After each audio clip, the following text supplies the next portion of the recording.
Welcome to the Play Inspire Unite podcast. I'm your host, Ben Rycroft. We're doing things a little bit differently today.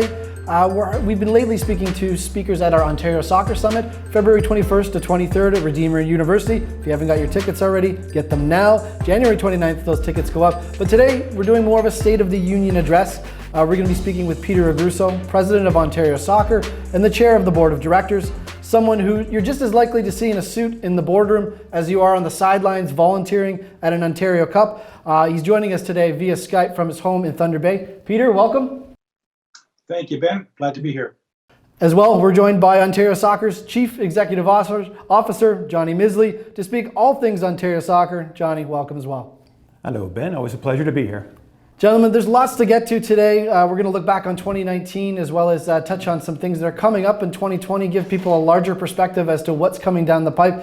But Johnny, let's get right into it. Supporting the strategic plan, there are a number of specialized initiatives that will support emerging trends or continue with the modernization of the game's infrastructure in 2020.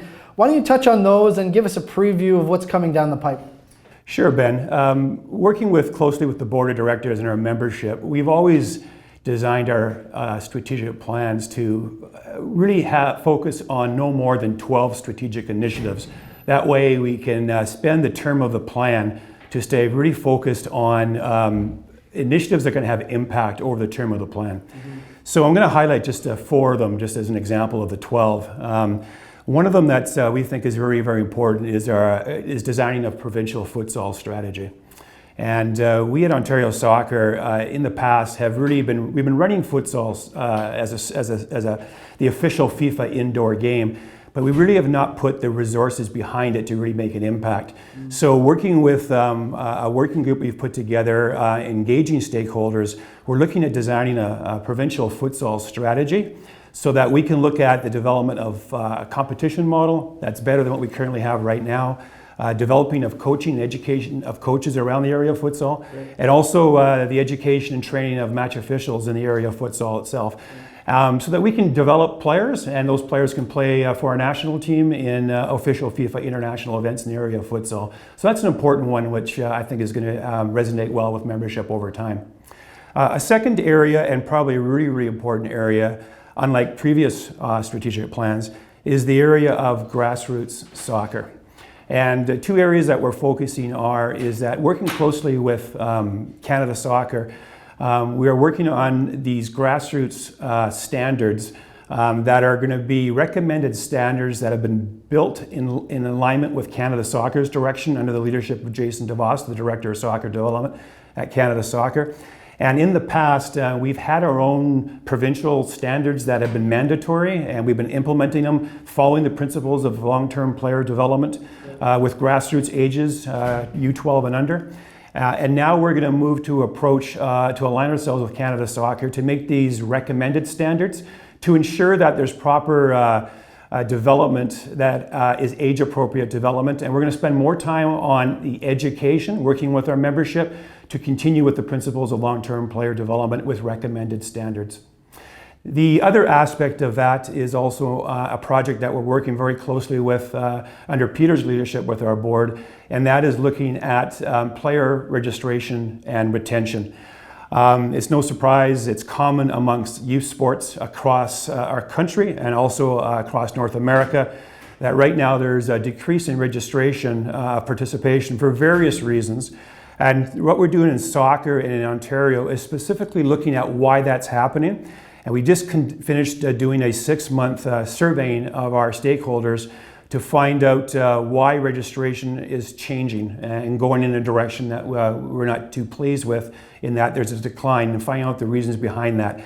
That information is currently being analyzed. The surveys are completed, and we're hoping, working closely with our board and some working groups in this area and working closely with our district presidents across the province, are going to come up with solutions and some tactics to try to improve on those numbers, to recruit new membership, and to also, more importantly, Ben, to retain them. So that's a project that is a massive one, and one that we're focused on over the next 3-year period. A fourth area that we're focused on, and it is very, very important, is in the area of official development or referee development, something that we call match officials development.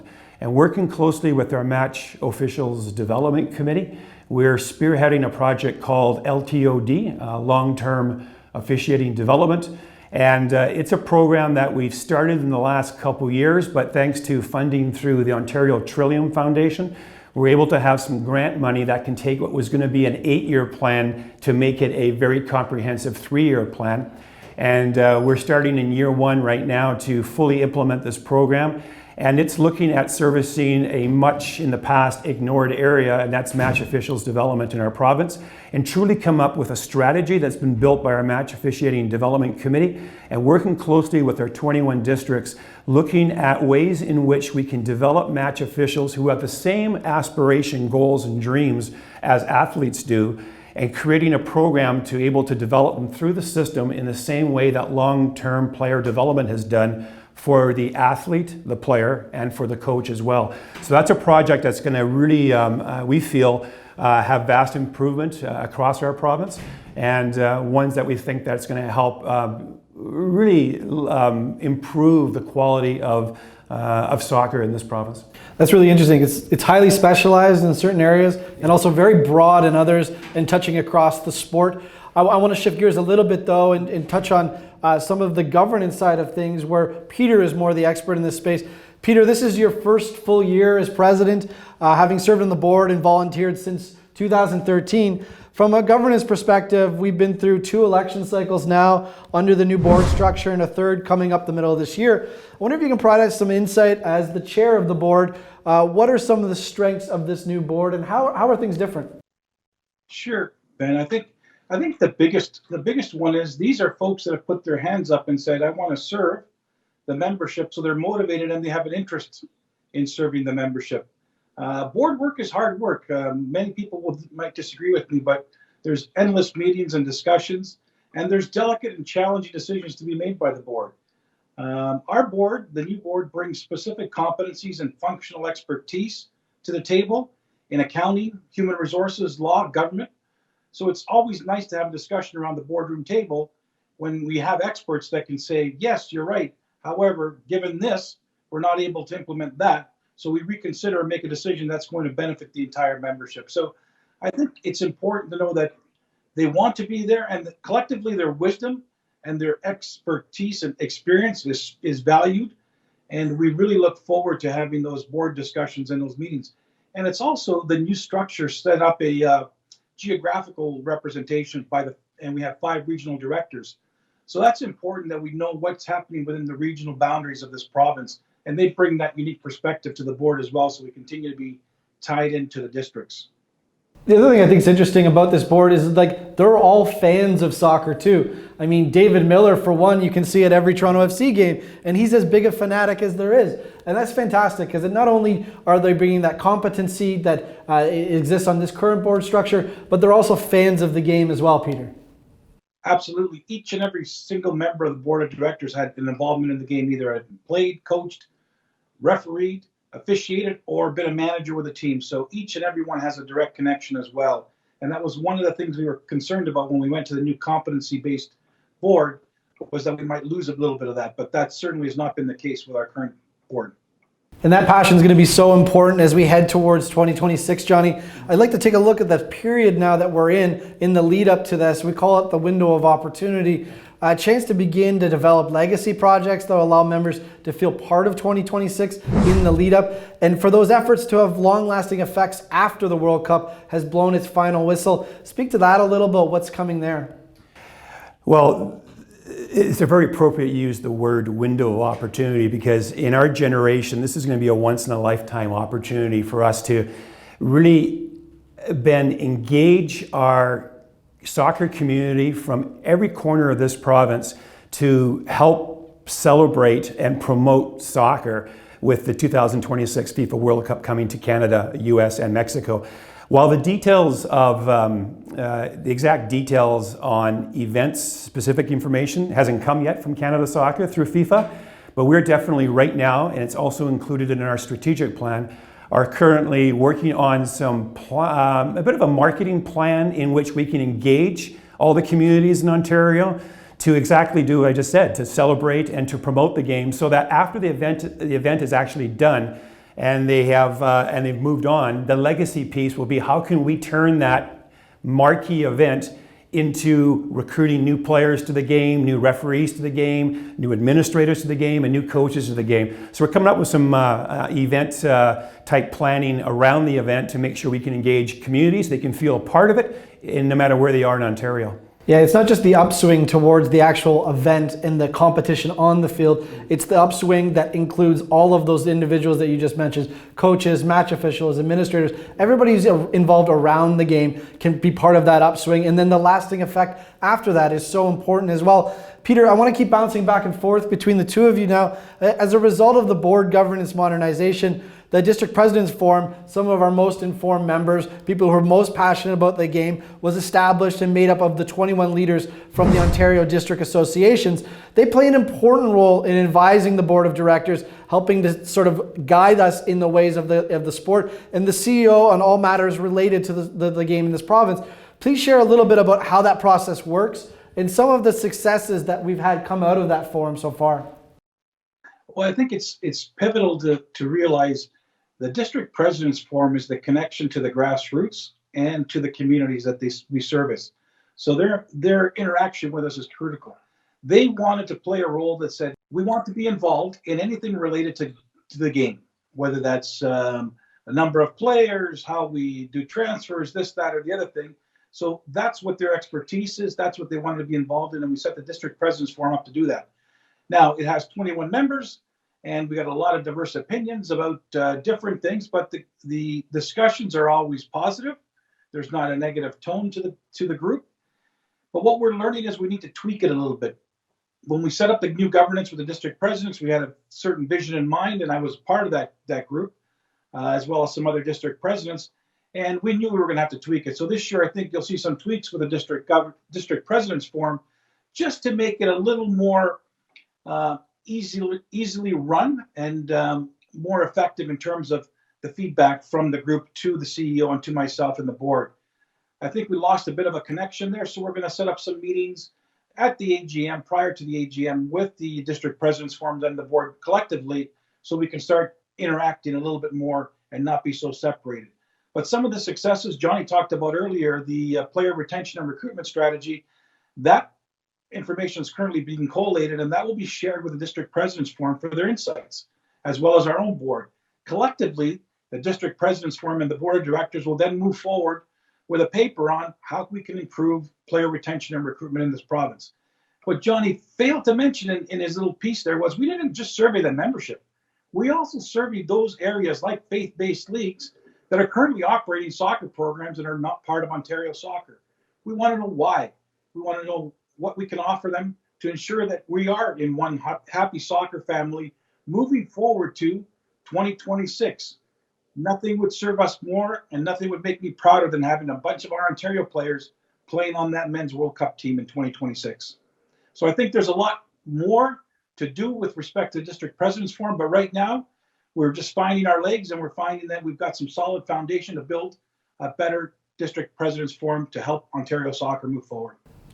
I think it's an exciting time to be part of soccer in this province, not just from the perspective of 2026 coming down, but also the changes that we've seen in governance and allowing us to sort of become another driving force within this country for the sport. And one of the jumping off points that I see for us as a 2020 event is Ontario Soccer Summit, an annual event now taken to different places across the province. We bring in so many people from all over, to not just from within the province, from outside the province as well, coming to see speakers. And this year's no different. February 21st to 23rd at Redeemer University in Hamilton.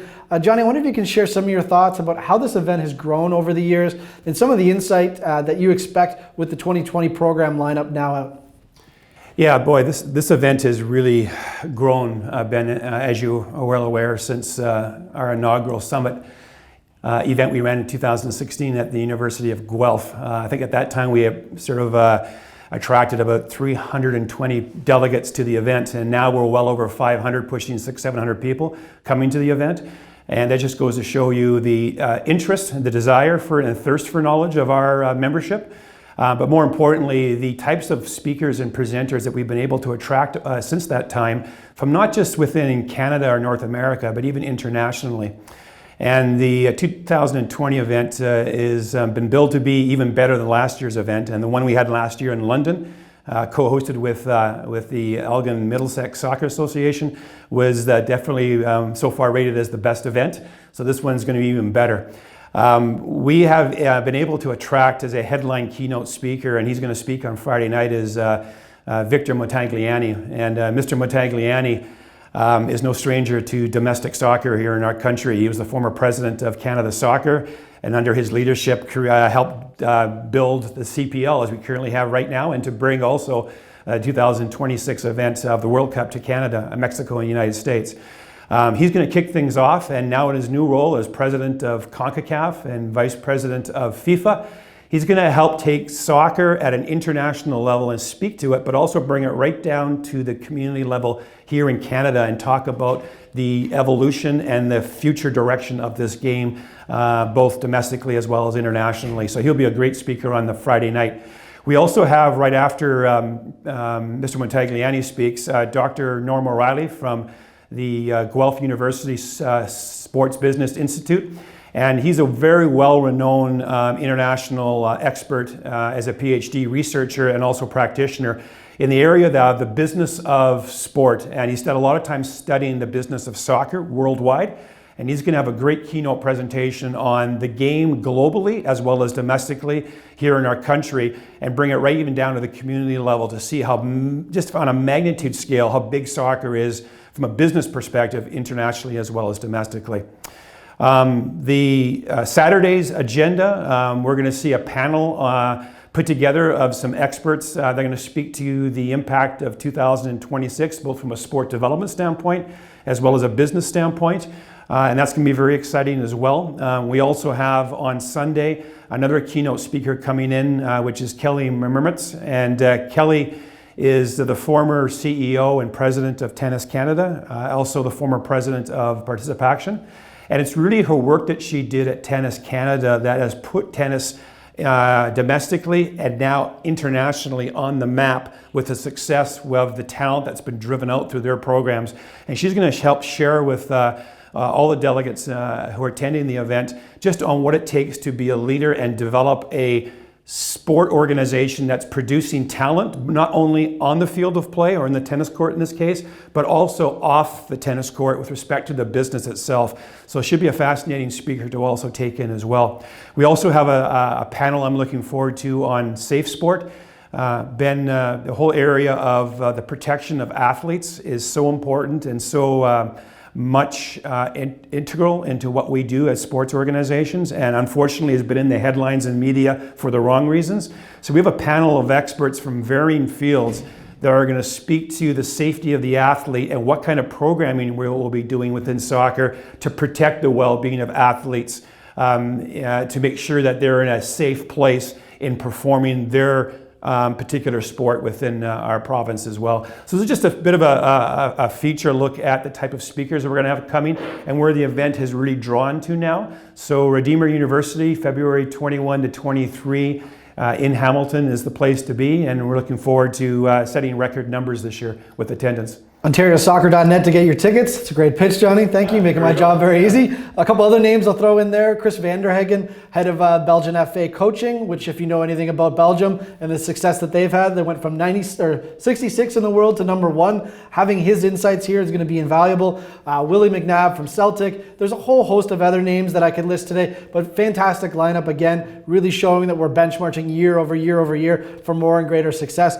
I'm super excited to see that panel road to 2026 as well. Right, and you mentioned the Belgian Football Association, just for the fact that our technical department can reach out to the contacts at that federation and for them to say, they could have said, you know, we're busy, we're fine, but no, we want to share what we're doing. We're very humble enough, and to bring the #1 ranked really football federation to Canada to share those best practices with the membership of Ontario and all those that are coming from across the country, I think speaks volumes to the leadership of that country. And we had Chris on the podcast the other day, chatted with him. You've seen that podcast as well. Lots of really good nuggets. So if you haven't caught that yet, jump over there after you're done here and have a look at that one.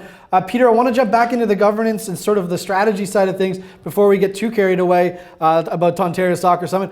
Organizational stability, one of the major focuses, past and current strategic plans under the new leadership, Ontario Soccer has been modernizing many aspects of its operations and its governance. Financial stability as one of those modern governance practices at all levels of the provincial structure is being focused on now. How is that progressing, and what have you seen happening, and what do you see happening over the next few years? Well, I think on the financial side, we certainly got our sights on a goal to make Ontario soccer stable with respect to finances.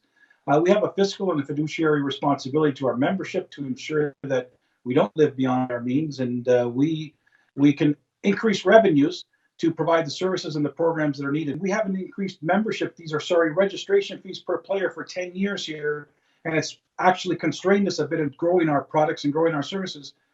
We are going out and we're beating the bushes to get more corporate sponsors and some more revenue coming in on the other non-membership side, non-player registration fee side, that is. And we've been very, very successful at that. And with respect to Johnny's points a little bit earlier about some of these keynote speakers that we're bringing to the soccer summit, I think Johnny doesn't take enough credit. We are often contacted by other sports organizations across this country to provide insight. We have a lot of health and safety and policies and procedures that we've implemented and initiated here at Ontario Soccer that are adopted across the country in a multitude of sports. Johnny, maybe you can talk about a few of them that you've actually spoken with.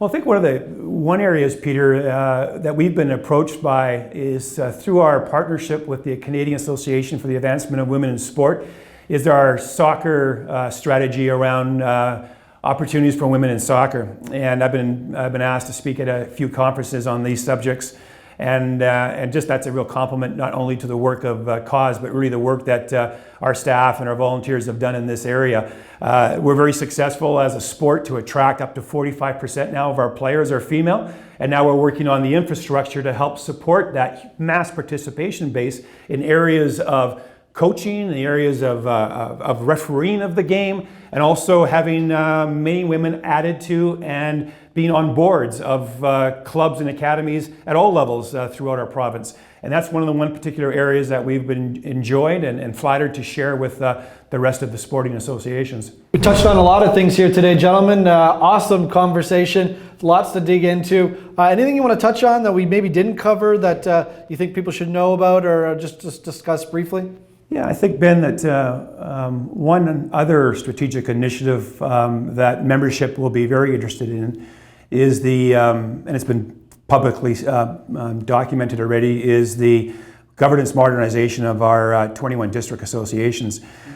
During the stakeholder surveying that we did to build our strategic plan, another message that came through loud and clear was, great Ontario Soccer that you've modernized your board structure and made it more nimble and efficient.